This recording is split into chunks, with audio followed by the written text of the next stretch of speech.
El Perú ya juega en la misma liga que Chile en tamaño de economía. Sí, así como lo escuchas. El Producto Bruto Interno peruano cerró 2025 en torno a los 340.000 millones de dólares usando el tipo de cambio promedio del año. Y si usamos el tipo de cambio actual, la cifra incluso supera los 360.000 millones. No estamos hablando de promesas, estamos hablando de datos oficiales del Banco Central de Reserva del Perú. Y lo que muestran esos números es un salto que cambia el tablero regional. Ahora sí, vamos por partes. El dato en moneda local es todavía más impactante. El PBI nominal del Perú alcanzó 1.210.597 millones de soles en 2025. Es el nivel más alto registrado en la historia económica del país. Para dimensionarlo mejor, en 2024 el PBI fue de 1.108.809 millones de soles. Eso significa que en apenas un año la economía sumó más de 101.000 millones de soles adicionales. Es como si se hubiese agregado una economía del tamaño de varias regiones completas en solo 12 meses. El crecimiento nominal fue cercano al 9.18%, y si descontamos la inflación, el crecimiento real ronda el 3.44%. En términos simples, el país no solo produjo más por efecto de precios, produjo más en volumen real de bienes y servicios, más exportaciones, más actividad productiva, más movimiento económico. Ahora bien, ¿por qué esta cifra genera tanto ruido cuando la convertimos a dólares? Porque en América Latina, el tamaño en dólares define posición estratégica, capacidad de influencia y percepción internacional. Con aproximadamente 340.000 millones de dólares, el Perú se coloca prácticamente al mismo nivel que Chile, cuyo PBI ronda los 347.000 millones. Eso no significa que ambos países sean iguales en estructura o nivel de desarrollo, pero sí significa que el volumen total de su economía es comparable. Y eso es un cambio estructural en el mapa sudamericano. Hace 20 años la diferencia era amplia. Hoy el empate técnico es real. Si ampliamos el lente regional, Brasil sigue dominando con más de 2.2 billones de dólares. Argentina se ubica alrededor de 683.000 millones. Colombia ronda los 450.000 millones. En ese bloque intermedio aparece Perú consolidándose con fuerza. Ya no es un actor secundario, es un jugador con peso propio. Lo cierto es que este salto no cayó del cielo. Tiene motores muy claros. El primero es el sector externo. Las exportaciones peruanas alcanzaron 93.078 millones de dólares en 2025. Es un récord histórico. Y lo más impresionante es el superávit comercial, 34.573 millones de dólares. Para que tengas una idea concreta, ese superávit equivale prácticamente a todo lo que el país exportaba en un año completo a inicios de los 2000. Es brutal cómo cambió la escala productiva del Perú en 2 décadas. El cobre fue el gran protagonista. En un contexto global marcado por la transición energética, la electrificación y la expansión de energías renovables, la demanda por cobre sigue sólida. Perú es uno de los mayores productores del mundo y su rol estratégico es evidente, pero el crecimiento no se explicó únicamente por minería. Las agroexportaciones han tenido un desempeño consistente. Frutas, productos agrícolas de alto valor agregado y alimentos procesados han ganado mercados. La pesca también aportó, al igual que ciertos segmentos manufactureros. La economía peruana sigue siendo intensiva en recursos naturales, pero la diversificación ha avanzado respecto a décadas anteriores. Ahora bien, el crecimiento exportador necesita estabilidad macroeconómica para traducirse en expansión sostenida. Y aquí aparece otro factor determinante, la disciplina monetaria. El Banco Central de Reserva del Perú, bajo la conducción de Julio Velarde, ha mantenido una política prudente durante años. Control de inflación, estabilidad cambiaria y manejo técnico independiente. En un continente donde la volatilidad monetaria es frecuente, el Perú logró mantener el sol relativamente estable. Eso evitó que el valor en dólares del PBI se deteriorara. Porque sí, puedes crecer internamente, pero si tu moneda se desploma, el tamaño en dólares se reduce. No fue el caso peruano. En paralelo, el frente fiscal también mostró señales positivas. El Banco Mundial destacó recientemente la solidez fiscal del Perú en su revisión de finanzas públicas. El déficit se redujo del 3.5% al 2.3%, acercándose a la meta oficial. La deuda pública sigue siendo baja en comparación regional, El mensaje fue claro: los mercados internacionales continúan confiando en la capacidad del país para manejar sus cuentas. Eso es clave. Cuando existe credibilidad fiscal, la inversión encuentra menos incertidumbre, las tasas de financiamiento son más manejables y la economía puede absorber shocks externos con mayor resiliencia. Sin embargo, no podemos quedarnos solo con la foto positiva. Alcanzar a Chile en tamaño de economía no implica haber alcanzado su nivel de ingreso per cápita. Chile sigue teniendo un ingreso promedio por habitante mayor. Sus indicadores sociales promedio son superiores. Su infraestructura y servicios públicos presentan menos brechas estructurales. El PBI peruano se acerca a los $10.000. Es un avance enorme si recordamos que hace 2 décadas era apenas una fracción de eso. Pero todavía existen desafíos profundos en educación, salud, informalidad laboral y productividad. Y aquí viene el punto crítico. El crecimiento del 2025 se produjo en un contexto político complejo: tensiones institucionales, fragmentación y baja confianza ciudadana. Aún así, la economía avanzó. Eso habla de una base macroeconómica sólida, pero no significa que el crecimiento esté garantizado a futuro. Además, el propio Banco Mundial advirtió que la presión tributaria peruana está por debajo del 15% del PBI, un nivel bajo para financiar servicios públicos de calidad.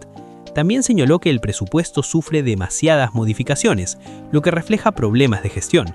En términos simples, la macro está ordenada, pero el Estado necesita modernizar su capacidad de ejecución. Ahora bien, ¿qué significa realmente que el Perú esté en los $340.000 millones? Significa que el país ha cambiado de escala, las decisiones internas tienen mayor impacto regional, la economía tiene mayor capacidad de negociación comercial, la inserción internacional es más robusta. También significa que el siguiente salto es más complejo. Crecer de 100.000 millones a 200.000 millones es una cosa. Crecer de 340.000 millones hacia 400.000 millones exige mayor sofisticación productiva, más inversión en innovación y mejoras estructurales en competitividad. Y aquí es donde la discusión se vuelve estratégica. ¿Puede el Perú superar los 400.000 millones en los próximos años? Matemáticamente, sí. Si mantiene crecimiento real sostenido, estabilidad cambiaria y precios internacionales favorables, el objetivo es alcanzable. Hay proyectos mineros en cartera, mayor integración con Asia y oportunidades en infraestructura. Pero el verdadero límite no está fuera. Está en la capacidad interna de sostener reglas claras, estabilidad institucional y políticas de largo plazo. Porque el crecimiento basado solo en ciclo externo puede fluctuar. El crecimiento basado en productividad es el que consolida desarrollo. Lo interesante es que el Perú ya demostró resiliencia.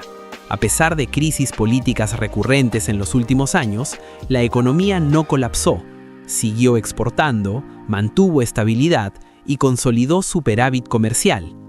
Eso no es casualidad. Es resultado de una arquitectura macroeconómica construida durante décadas. Mi lectura es directa. El país está en un punto de inflexión.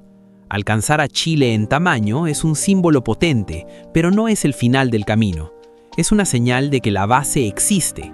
El desafío ahora es convertir tamaño en bienestar sostenible. Si el Perú logra combinar estabilidad macro con reformas estructurales que mejoren productividad, educación e infraestructura, el salto hacia una economía de 400.000 millones no sería descabellado. Pero si la política bloquea decisiones estratégicas y erosiona la confianza, el crecimiento podría moderarse. La economía ya cambió de dimensión. La pregunta es si el país está listo para administrar esa nueva escala. Por cierto, finalmente ya estamos en Facebook. Si esta información te aporta algo, no dudes en seguirnos. Ahora podrás compartir los videos de la forma más fácil. Ahora sí, continuamos. Ahora viene la pregunta que muchos evitan hacer en voz alta, pero todos piensan. ¿Chile está mirando esto con preocupación? Seamos directos. El establishment económico chileno no va a salir a decir que le preocupa el avance peruano. No es el estilo. Pero los datos hablan por sí solos. Hace 20 años, la brecha era enorme. Chile era una economía de referencia para el continente. El milagro chileno era el modelo que todos citaban. Perú era casi un cuarto del tamaño de Chile en dólares. Hoy, esa brecha prácticamente desapareció. Y hay contexto que no podemos ignorar. Chile viene de un periodo de alta volatilidad interna. El proceso constituyente, 2 intentos fallidos de nueva constitución, la incertidumbre política, el ajuste post-pandemia y una inversión minera que no creció al ritmo esperado. Todo eso frenó la economía chilena. En paralelo, el cobre siguió siendo crítico para ambos países, pero mientras Chile frenó, Perú aceleró. No es un empate por mérito exclusivo peruano, es también resultado de las dificultades chilenas. Y aquí está el punto que pocos analizan. El riesgo para Chile no es solo simbólico. Cuando Perú alcanza a Chile en tamaño de economía, empieza a competir por inversión extranjera directa, por presencia en mercados asiáticos, por influencia en organismos regionales, por capacidad de negociación en acuerdos comerciales. Eso sí importa estratégicamente. Y hay un elemento más. Perú tiene más población, 34 millones frente a los 19 millones de Chile. Eso significa que si Perú logra aumentar su productividad por habitante, el PBI total puede distanciarse con rapidez. ¿Chile tiene herramientas para responder? Claro. Instituciones más sólidas, ingreso per cápita mayor, infraestructura más desarrollada. La carrera no está decidida, pero la narrativa cambió. Y eso, en economía, no es un detalle menor. Voy a ser completamente honesto. Y lo honesto, en este caso, es que hay razones reales para el optimismo. No estamos hablando de wishful thinking, estamos hablando de una economía que construyó sus cimientos durante décadas, aguantó crisis políticas que habrían tumbado a otras y llegó a 2025 con récord exportador, superávit comercial histórico y una posición regional que nadie le regaló. Eso no es suerte, es arquitectura. Y lo que más me entusiasma no es el número en sí, es lo que ese número representa como punto de partida. Perú tiene 34 millones de personas, una demografía joven, recursos naturales estratégicos en un mundo que los necesita más que nunca, una clase empresarial que aprendió a operar en entornos complejos y salió más fuerte, y una nueva generación de profesionales, emprendedores y técnicos que están cambiando la estructura productiva del país desde adentro. El cobre seguirá siendo crítico en la transición energética global por al menos 2 décadas más, y Perú está posicionado para capitalizar eso. Pero además, las agroexportaciones siguen creciendo, el turismo tiene potencial enorme, y hay sectores de servicios y tecnología que recién están despegando. La pregunta no es si Perú puede llegar a 400.000 millones, la pregunta es ¿cuánto va a tardar? Y mi respuesta es menos de lo que muchos creen, porque la base está, la credibilidad internacional está, los mercados asiáticos están mirando a Perú con más atención que nunca, y hay una generación entera que creció viendo a este país escalar posiciones y quiere ser parte del siguiente capítulo. Y hasta aquí llegó el video de hoy. No olvides apoyarnos con tu suscripción y un comentario. Hasta la próxima.